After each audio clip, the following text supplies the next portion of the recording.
What's up guys, my name's Todd Waters. I currently race for factory Husqvarna in Australia.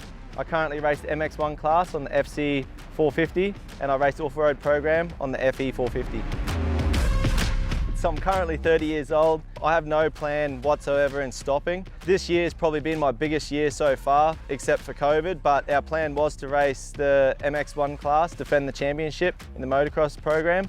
And then we've taken on racing the off-road program for Husqvarna. State titles, I race the MX2 bike. So in the future, I see myself racing both. Exactly what I'm doing now.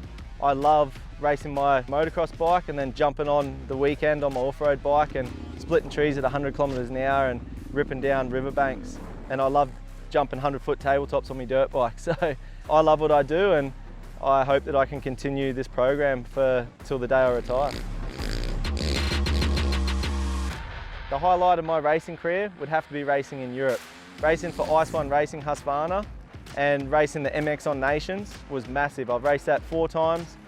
Result-wise, would have to be standing on the podium at the Italian GP in front of hundreds of thousands of spectators spraying champagne. There's no better feeling than that. So the low light of my racing career is any time I'm laying in a hospital bed. The feeling of let down is like no other. But then, on the other hand, the feeling of determination and drive is what makes us who we are and why we still race dirt bikes. It's definitely a drug that we can't get enough of.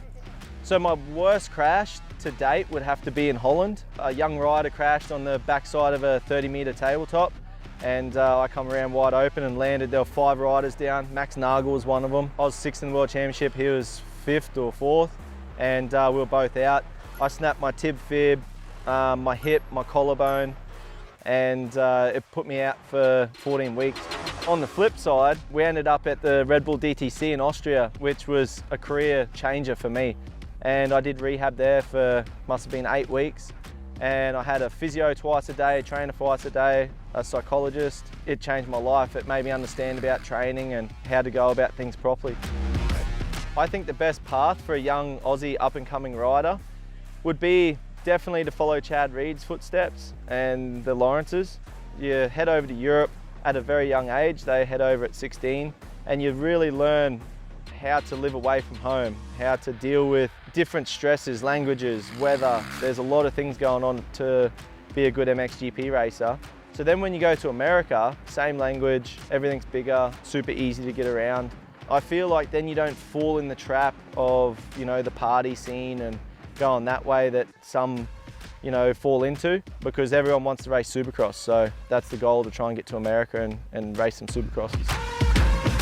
So the main difference about racing AMA motocross opposed to the MXGPs would have to be the atmosphere at the MXGPs. It's a world championship. You roll in to go to the start line, there's a 2-story starting area.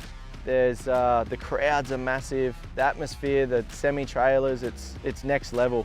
AMA, they do a fantastic job, the Americans, at the TV and really selling their riders, but they just don't have the volume of people at the races and the infrastructure like MXGP do. So the most critical part on a motorcycle for me would have to be the geometry and the stability.